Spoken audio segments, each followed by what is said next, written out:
ಪೂಜಾ ಕೋಣೆಯಲ್ಲಿ ಈ ಫೋಟೋಗಳಿದ್ದರೆ ಇಂದೇ ತೆಗೆಯಿರಿ.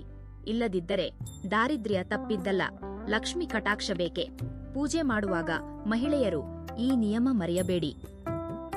ಪ್ರತಿನಿತ್ಯ ಮನೆಯಲ್ಲಿ ದೀಪಾರಾಧನೆ ಮಾಡಿಕೊಂಡರೆ ನಮ್ಮ ಜೀವನದಲ್ಲಿರುವ ಕಷ್ಟಗಳೆಲ್ಲವೂ ದೂರವಾಗಿ ನಮ್ಮ ಕುಟುಂಬದ ಮೇಲೆ ದೇವತೆಗಳ ಆಶೀರ್ವಾದ ಇರುತ್ತದೆ. ಆದರೆ ನಮ್ಮಲ್ಲಿ ಅನೇಕರು ತಿಳಿಯದೆಯೋ ದೀಪಾರಾಧನೆ ಮಾಡುವ ಸಮಯದಲ್ಲಿ ಕೆಲವು ತಪ್ಪುಗಳನ್ನು ಮಾಡುತ್ತಿರುತ್ತಾರೆ.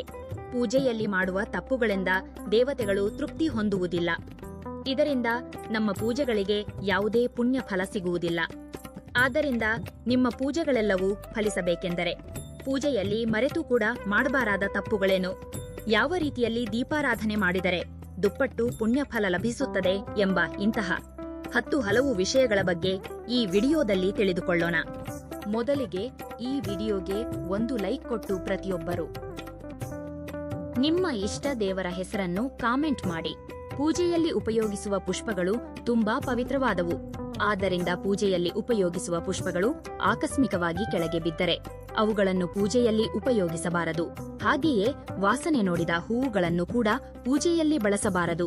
ಇನ್ನು ಪೂಜಾ ಕೋಣೆಯಲ್ಲಿ ಮರೆತು ಕೂಡ ಒಣಗಿದ ಹೂವುಗಳು ಇರಬಾರದು. ಇನ್ನು ದೇವರಿಗೆ ಸಮರ್ಪಿಸುವ ನೈವೇದ್ಯವು ಬಿಸಿಯಾಗಿ ಇರಬಾರದು. ಪ್ಲಾಸ್ಟಿಕ್ ಮತ್ತು ಸ್ಟೀಲ್ ಪಾತ್ರೆಗಳಲ್ಲಿ ದೇವರಿಗೆ ನೈವೇದ್ಯ ಇಡಬಾರದು. ಹಿತ್ತಾಳೆ ತಟ್ಟೆಯಲ್ಲೇ ದೇವರಿಗೆ ನೈವೇದ್ಯವನ್ನು ಸಮರ್ಪಿಸಬೇಕು. ಸ್ತ್ರೀಯರು ತಲಸ್ನಾನ ಮಾಡಿದ ನಂತರ ಕೂದಲಿನಿಂದ ನೀರು ಸುರಿಯುತ್ತಿರುವಾಗ ಮನೆಯಲ್ಲಿ ಪೂಜೆ ಮಾಡಬಾರದು. ಹಾಗೆಯೇ ಮನೆಯ ಮುಂದೆ ರಂಗೋಲಿ ಹಾಕದೆ ಮನೆಯಲ್ಲಿ ದೀಪ ಹಚ್ಚಬಾರದು. ಇನ್ನು ಭೋಜನ ಮಾಡಿ ದೀಪಾರಾಧನೆ ಮಾಡಬಾರದು. ಪೂಜೆಯಲ್ಲಿ ದೇವರ ಮಂತ್ರಗಳನ್ನು ಪಠಿಸುವಾಗ ಬಾರದ ಮಂತ್ರಗಳನ್ನು ಹೇಳಬಾರದು. ದೇವರ ಮಂತ್ರಗಳನ್ನು ತಪ್ಪಾಗಿ ಉಚ್ಚರಿಸಿದರೆ ನಿಮ್ಮ ಪೂಜೆಗೆ ಫಲ ಸಿಗುವುದಿಲ್ಲ ಎಂದು ವೇದ ಪಂಡಿತರು ಸೂಚಿಸುತ್ತಾರೆ. ಶಿವನನ್ನು ಪೂಜಿಸುವಾಗ ತುಳಸಿ ಎಲೆಗಳನ್ನು ಬಳಸಬಾರದು. ಬಿಲ್ವ ಪತ್ರೆಗಳನ್ನು ಮಾತ್ರ ಶಿವ ಪೂಜೆಯಲ್ಲಿ ಬಳಸಬೇಕು. ಇನ್ನು ಗಣಪತಿ ಪೂಜೆಯಲ್ಲಿ ಕೂಡ ತುಳಸಿ ದಳಗಳನ್ನು ಬಳಸಬಾರದು. ಇನ್ನು ಮನೆಯಲ್ಲಿ ದೀಪಾರಾಧನೆ ಮಾಡಬೇಕೆಂದರೆ ಕಡ್ಡಾಯವಾಗಿ ತಲಸ್ನಾನ ಮಾಡಿರಬೇಕು. ಆದರೆ ಆರೋಗ್ಯ ಸಹಕರಿಸದೆ ತಲಸ್ನಾನ ಮಾಡಲಾಗದ ಮಹಿಳೆಯರು ಹಣೆಗೆ ಕುಂಕುಮ ಇಟ್ಟುಕೊಂಡು ಪೂಜೆ ಮಾಡಿದರೂ ಸಾಕು. ಆದರೆ ಪುರುಷರು ದೀಪ ಹಚ್ಚಬೇಕೆಂದರೆ ಖಂಡಿತವಾಗಿಯೂ ತಲಸ್ನಾನ ಮಾಡಲೇಬೇಕು. ಇನ್ನು ದೀಪಾರಾಧನೆ ಮಾಡುವ ಸಮಯದಲ್ಲಿ ಬೆಂಕಿ ಕಡ್ಡಿಯಿಂದ ದೀಪ ಹಚ್ಚಬಾರದು. ಅಗರಬತ್ತಿಯಿಂದ ಅಥವಾ ಏಕಹಾರತಿಯಿಂದ ದೀಪವನ್ನು ಹಚ್ಚಬೇಕು. ಹಾಗೆಯೇ ಒಂದು ದೀಪದಿಂದ ಮತ್ತೊಂದು ದೀಪವನ್ನು ಹಚ್ಚಬಾರದು. ಪೂಜಾ ಕೋಣೆಯಲ್ಲಿ ದೀಪ ಹಚ್ಚುವ ಮೊದಲು ದೀಪದ ಹಣತೆಯಲ್ಲಿ ಎಣ್ಣೆ ಸುರಿದ ನಂತರವೇ ಬತ್ತಿಗಳನ್ನು ಹಾಕಬೇಕು. ಅಷ್ಟೇ ಹೊರತು ಬತ್ತಿಗಳನ್ನು ಹಾಕಿ ಎಣ್ಣೆ ಸುರಿಯಬಾರದು. ಪೂಜಾ ಕೋಣೆಯಲ್ಲಿ ದೀಪ ಹಚ್ಚಿದ ನಂತರ ದೀಪಕ್ಕೆ ಖಂಡಿತವಾಗಿಯೂ ಕುಂಕುಮದ ಬೊಟ್ಟುಗಳನ್ನು ಇಡಬೇಕು. ಇನ್ನು ದಕ್ಷಿಣಾಭಿಮುಖವಾಗಿ ಮರೆತೂ ಕೂಡ ದೀಪ ಹಚ್ಚಬಾರದು. ದಕ್ಷಿಣಾಭಿಮುಖವಾಗಿ ದೀಪ ಹಚ್ಚಿದರೆ ಅಪಶಕುನಗಳು ಎದುರಾಗುತ್ತವೆ, ದಾರಿದ್ರ್ಯ ಬಾಧೆಗಳು ಉಂಟಾಗುತ್ತವೆ ಎಂದು ವೇದ ಪಂಡಿತರು ಸೂಚಿಸುತ್ತಾರೆ. ಇನ್ನು ಪೂಜೆಯಲ್ಲಿ ಬಳಸುವ ಅರಿಶಿನ ಕುಂಕುಮಗಳನ್ನು ಪ್ರತ್ಯೇಕವಾಗಿ ಇಟ್ಟುಕೊಳ್ಳಬೇಕು. ಅಡುಗೆಯಲ್ಲಿ ಬಳಸುವ ಅರಿಶಿನವನ್ನು ದೇವರ ಪೂಜೆಗೆ ಬಳಸಬಾರದು. ಇನ್ನು ಪೂಜಾ ಕೋಣೆಯಲ್ಲಿರುವ ದೇವರ ಫೋಟೋಗಳು ಉಗ್ರ ರೂಪದಲ್ಲಿರಬಾರದು. ಉಗ್ರ ರೂಪದಲ್ಲಿರುವ ನರಸಿಂಹಸ್ವಾಮಿ ಹಾಗೂ ಉಗ್ರ ರೂಪದಲ್ಲಿರುವ ದುರ್ಗಾದೇವಿ ಫೋಟೋಗಳನ್ನು ಪೂಜಾ ಕೋಣೆಯಲ್ಲಿ ಇಡಬಾರದು. ಹಾಗೆಯೇ ಕಾಳಿಕಾದೇವಿ ಫೋಟೋವನ್ನು ಕೂಡ ಪೂಜಾ ಕೋಣೆಯಲ್ಲಿ ಇಟ್ಟುಕೊಳ್ಳಬಾರದು. ನಿಮ್ಮ ಮನಸ್ಸಿನಲ್ಲಿ ಯಾವುದೇ ಕೋರಿಕೆ ಇದ್ದರೆ ಆ ಕೋರಿಕೆ ಶೀಘ್ರವಾಗಿ ಈಡೇರಬೇಕೆಂದರೆ ನಿಮ್ಮ ಪೂಜಾ ಕೋಣೆಯಲ್ಲಿರುವ ಗಣಪತಿಯ ಫೋಟೋಗೆ ಗರಿಕೆ ಮಾಲೆಯನ್ನು ಸಮರ್ಪಿಸಿ ದೀಪ ಹಚ್ಚಿದರೆ ಎಂತಹ ಕೋರಿಕೆಯಾದರೂ ತಕ್ಷಣವೇ ಈಡೇರುತ್ತದೆ. ಪೂಜಾ ಕೋಣೆಯಲ್ಲಿ ದೇವರ ಫೋಟೋಗಳನ್ನು ಸ್ವಚ್ಛಗೊಳಿಸಬೇಕೆಂದರೆ ಗುರುವಾರ ಅಥವಾ ಶನಿವಾರ ಸ್ವಚ್ಛಗೊಳಿಸಿಕೊಳ್ಳಬೇಕು. ಆದರೆ ಮರೆತೂ ಕೂಡ ಮಂಗಳವಾರ ಮತ್ತು ಶುಕ್ರವಾರಗಳಲ್ಲಿ ದೇವರ ಫೋಟೋಗಳನ್ನು ಸ್ವಚ್ಛಗೊಳಿಸಬಾರದು. ಹಾಗೆಯೇ ಅಮಾವಾಸ್ಯೆ, ಏಕಾದಶಿ ಮತ್ತು ದ್ವಾದಶಿ ತಿಥಿಗಳಲ್ಲೂ ಕೂಡ ದೇವರ ಫೋಟೋಗಳನ್ನು ಸ್ವಚ್ಛಗೊಳಿಸಬಾರದು. ಪೂಜಾ ಕೋಣೆಯನ್ನು ಸ್ವಚ್ಛಗೊಳಿಸುವಾಗ ಕಸಬರಗಿಯನ್ನು ಬಳಸಬಾರದು. ಪ್ರತಿ ವಾರಕ್ಕೊಮ್ಮೆ ಖಂಡಿತವಾಗಿಯೂ ಪೂಜಾ ಕೋಣೆಯನ್ನು ಸ್ವಚ್ಛಗೊಳಿಸಿ ದೇವರ ಫೋಟೋಗಳಿಗೆ ಅರಿಶಿನ ಹಚ್ಚಿ ಕುಂಕುಮ ಇಡಬೇಕು. ದೇವರಿಗೆ ಕುಂಕುಮ ಇಡುವಾಗ ಮಧ್ಯದ ಬೆರಳನ್ನು ಬಳಸಬೇಕು. ಆದರೆ ಉಂಗುರದ ಬೆರಳಿನಿಂದ ಮಾತ್ರ ದೇವರಿಗೆ ಕುಂಕುಮ ಇಡಬಾರದು. ಇನ್ನು ರಾತ್ರಿ ಸಮಯದಲ್ಲಿ ಮರೆತೂ ಕೂಡ ಪೂಜಾ ಕೋಣೆಯನ್ನು ಸ್ವಚ್ಛಗೊಳಿಸಬಾರದು. ಇನ್ನು ಪೂಜೆ ಮಾಡುವ ಮಹಿಳೆಯರು ಕಪ್ಪು ಬಣ್ಣದ ವಸ್ತ್ರಗಳನ್ನು ಧರಿಸಿ ಮನೆಯಲ್ಲಿ ದೀಪಾರಾಧನೆ ಮಾಡಬಾರದು. ಇನ್ನು ಪ್ರತಿಯೊಬ್ಬರ ಪೂಜಾ ಕೋಣೆಯಲ್ಲಿ ಕಡ್ಡಾಯವಾಗಿ ಅಕ್ಷತೆಯನ್ನು ಇಟ್ಟುಕೊಳ್ಳಬೇಕು. ಆದರೆ ಅಕ್ಷತೆಯಾಗಿ ಬಳಸುವ ಅಕ್ಕಿಯಲ್ಲಿ ನುಚ್ಚು ಇರಬಾರದು.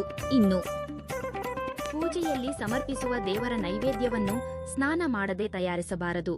ಇನ್ನು ಪೂಜೆ ಮಾಡುವ ಮಹಿಳೆಯರು ಕಡ್ಡಾಯವಾಗಿ ಕಾಲುಗಳಿಗೆ ಅರಿಶಿನ ಹಚ್ಚಿಕೊಂಡು ಕುಂಕುಮ ಇಟ್ಟುಕೊಳ್ಳಬೇಕು. ಅದೇ ರೀತಿ ಕೂದಲು ಬಿಟ್ಟುಕೊಂಡು ದೀಪಾರಾಧನೆ ಮಾಡಬಾರದು. ಸ್ತ್ರೀಯರು ಅಂದವಾಗಿ ಜಡೆ ಹಾಕಿಕೊಂಡು ಜಡೆಯಲ್ಲಿ ಹೂವು ಇಟ್ಟುಕೊಂಡು ದೇವರನ್ನು ಪೂಜಿಸಿದರೆ ನಿಮ್ಮ ಪತಿಗೆ ತುಂಬಾ ಒಳ್ಳೆಯದಾಗುತ್ತದೆ. ವಾಸ್ತು ಪ್ರಕಾರ ಪೂಜಾ ಕೋಣೆಯಲ್ಲಿ ಮರೆತೂ ಕೂಡ ಒಡೆದು ಹೋದ ವಿಗ್ರಹಗಳು ಇರಬಾರದು. ಪೂಜಾ ಕೋಣೆಯಲ್ಲಿ ಹಳೆಯದಾದ ದೇವರ ವಿಗ್ರಹಗಳಿದ್ದರೂ ನಿಮ್ಮ ಪೂಜೆಗಳಿಗೆ ಸರಿಯಾದ ಪುಣ್ಯ ಫಲ ಸಿಗುವುದಿಲ್ಲ. ಹಾಗೆಯೇ ಮರಣ ಹೊಂದಿದ ನಮ್ಮ ಹಿರಿಯರ ಫೋಟೋಗಳನ್ನು ಪೂಜಾ ಕೋಣೆಯಲ್ಲಿ ಇಡಬಾರದು. ಇನ್ನು ಪೂಜಾ ಕೋಣೆಯಲ್ಲಿರುವ ದೇವರ ವಿಗ್ರಹಗಳು 6 ಇಂಚಿನ ಒಳಗಿರಬೇಕು. ಅದಕ್ಕಿಂತ ದೊಡ್ಡ ಗಾತ್ರದ ದೇವರ ವಿಗ್ರಹಗಳು ಇರಬಾರದು. ಮನೆಯಲ್ಲಿ ಪೂಜೆ ಮಾಡುವ ಮೊದಲು ಅಶುಭಕರವಾದ ವಿಷಯಗಳನ್ನು ಮಾತನಾಡಬಾರದು.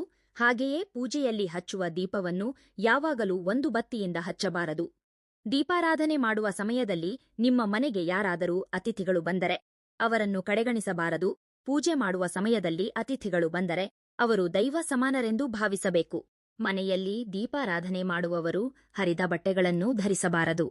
ಹರಿದ ಬಟ್ಟೆ ಧರಿಸಿ ಪೂಜೆ ಮಾಡಿದರೆ ನಿಮ್ಮ ಮನೆಗೆ ಬಡತನ ಬರುತ್ತದೆ, ದೇವತೆಗಳು ನಿರಾಶೆಗೊಳ್ಳುತ್ತಾರೆ ಎಂದು ಪಂಡಿತರು ಸೂಚಿಸುತ್ತಾರೆ. ಎಂತಹುದೇ ಪವಿತ್ರವಾದ ಪೂಜಾ ಕೋಣೆಯನ್ನು ಯಾವಾಗಲೂ ಸ್ವಚ್ಛವಾಗಿ ಇಟ್ಟುಕೊಳ್ಳಬೇಕು. ಪೂಜಾ ಕೋಣೆಯಲ್ಲಿ ಬೂದಿ ಇರಬಾರದು. ನಮ್ಮಲ್ಲಿ ಅನೇಕರು ದೇವರ ಪೂಜೆಯಲ್ಲಿ ತುಳಸಿ ದಳಗಳನ್ನು ಬಳಸುತ್ತಾರೆ. ಆದರೆ ಪೂಜಿಸುವ ತುಳಸಿ ಗಿಡದಿಂದ ತುಳಸಿ ಎಲೆಗಳನ್ನು ಕೀಳಬಾರದು. ಇದರಿಂದ ಲಕ್ಷ್ಮೀ ಕಟಾಕ್ಷ ಕಡಿಮೆಯಾಗಿ ನಿಮ್ಮ ಮನೆಗೆ ಆರ್ಥಿಕ ಸಮಸ್ಯೆಗಳು ಎದುರಾಗುತ್ತವೆ. ಇನ್ನು ಪೂಜೆಯಲ್ಲಿ ಮರೆತೂ ಕೂಡ ಚೆಂಡು ಹೂವನ್ನು ಬಳಸಬಾರದು. ಇನ್ನು ಪೂಜೆಯಲ್ಲಿ ಬಳಸುವ ದೀಪದ ಕುಂದಗಳು ಕಪ್ಪಾಗಿ ಇರಬಾರದು. ಹಾಗೆಯೇ ಸ್ಟೀಲ್ ಕುಂದಗಳಲ್ಲಿ ದೀಪಾರಾಧನೆ ಮಾಡಬಾರದು. ಪೂಜೆಯಲ್ಲಿ ಹಚ್ಚಿದ ದೀಪದ ಹಣತೆಯನ್ನು ನೆಲದ ಮೇಲೆ ಇಡಬಾರದು. ಉರಿಯುತ್ತಿರುವ ದೀಪದ ಕೆಳಗೆ 2 ವೀಳ್ಯದೆಲೆಗಳನ್ನು ಇಡಬೇಕು. ಇನ್ನು ನಮ್ಮಲ್ಲಿ ಅನೇಕರು ಲಿಂಬೆಹಣ್ಣಿನ ದೀಪವನ್ನು ಹಚ್ಚುತ್ತಿರುತ್ತಾರೆ. ಆದರೆ ಪೂಜಾ ಕೋಣೆಯಲ್ಲಿ ಯಾವುದೇ ಕಾರಣಕ್ಕೂ ಲಿಂಬೆಹಣ್ಣಿನ ದೀಪವನ್ನು ಹಚ್ಚಬಾರದು. ಅಮ್ಮನವರ ದೇವಸ್ಥಾನಗಳಲ್ಲಿ ಮಾತ್ರ ಲಿಂಬೆ ದೀಪವನ್ನು ಹಚ್ಚಬೇಕು.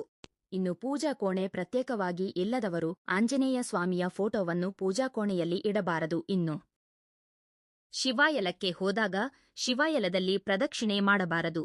ಮನೆಯಲ್ಲಿ ದೀಪಾರಾಧನೆ ಮಾಡುವಾಗ ಪೂರ್ವಾಭಿಮುಖವಾಗಿ ದೀಪ ಹಚ್ಚಿದರೆ ನಿಮ್ಮ ಕುಟುಂಬದಲ್ಲಿ ಸುಖ ಸಂತೋಷಗಳು ಉಂಟಾಗುತ್ತವೆ. ಹಾಗೆಯೇ ಉತ್ತರಾಭಿಮುಖವಾಗಿ ದೀಪಾರಾಧನೆ ಮಾಡಿದರೆ ಧನಾಭಿವೃದ್ಧಿ, ಅಷ್ಟೈಶ್ವರ್ಯಗಳು ಲಭಿಸುತ್ತವೆ. ಹಾಗೆಯೇ 2 ಬತ್ತಿಗಳಿಂದ ದೀಪಾರಾಧನೆ ಮಾಡಿದರೆ ಗ್ರಹ ದೋಷಗಳೆಲ್ಲವೂ ದೂರವಾಗುತ್ತವೆ.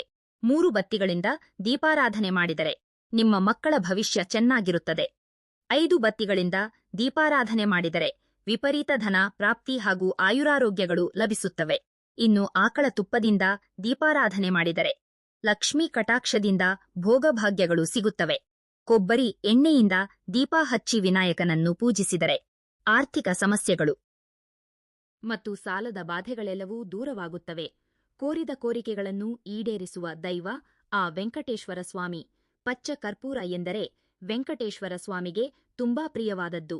ಆದ್ದರಿಂದ ಕುಂಕುಮದಲ್ಲಿ ಪಚ್ಚ ಕರ್ಪೂರದ ಪುಡಿಯನ್ನು ಬೆರೆಸಿ ಪ್ರತಿದಿನ ಬೊಟ್ಟಿನಂತೆ ಇಟ್ಟುಕೊಂಡರೆ ಆ ವೆಂಕಣ್ಣ ಪ್ರತಿಕ್ಷಣವೂ ನಿಮ್ಮನ್ನು ರಕ್ಷಿಸುತ್ತಿರುತ್ತಾನೆ. ಹಾಗೆಯೇ ಪ್ರತಿ ಮಂಗಳವಾರದಂದು ಕರ್ಪೂರದಲ್ಲಿ ಲವಂಗಗಳನ್ನು ಹಾಕಿ ನಿಮ್ಮ ಮನೆಯಲ್ಲೆಲ್ಲ ಧೂಪ ಹಾಕಿದರೆ ನಿಮ್ಮ ಮನೆಯಲ್ಲಿರುವ ನೆಗೆಟಿವ್ ಎನರ್ಜಿ ಪೂರ್ತಿಯಾಗಿ ದೂರವಾಗುತ್ತದೆ. ಮನೆಯ ಹೊಸ್ತಿಲನ್ನು ಲಕ್ಷ್ಮೀದೇವಿ ಎಂದು ಭಾವಿಸಲಾಗುತ್ತದೆ. ಮನೆಯ ಹೊಸ್ತಿಲ ಮೇಲೆ ಕಾಲಿಟ್ಟು ಮನೆಗೆ ಪ್ರವೇಶಿಸಬಾರದು. ಇದರಿಂದ ನಿಮ್ಮ ಮನೆಯ ಸಂಪತ್ತು ನಾಶವಾಗುತ್ತದೆ.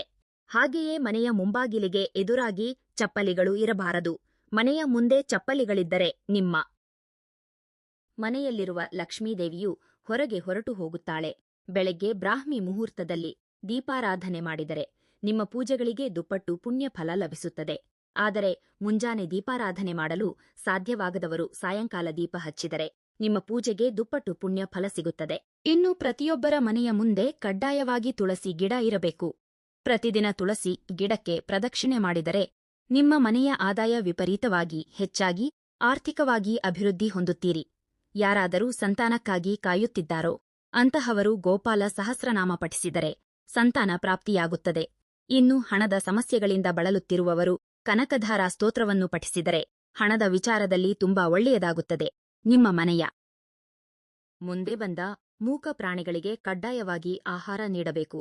ಇಲ್ಲದಿದ್ದರೆ 7 ಜನ್ಮಗಳ ದಾರಿದ್ರ್ಯ ಕಾಡುತ್ತದೆ. ಇಂತಹ ಸಣ್ಣ ಪುಟ್ಟ ನಿಯಮಗಳನ್ನು ಪಾಲಿಸುತ್ತಾ ದೇವರನ್ನು ಪೂಜಿಸಿದರೆ ಅನೇಕ ಶುಭ ಫಲಗಳು ಉಂಟಾಗುತ್ತವೆ.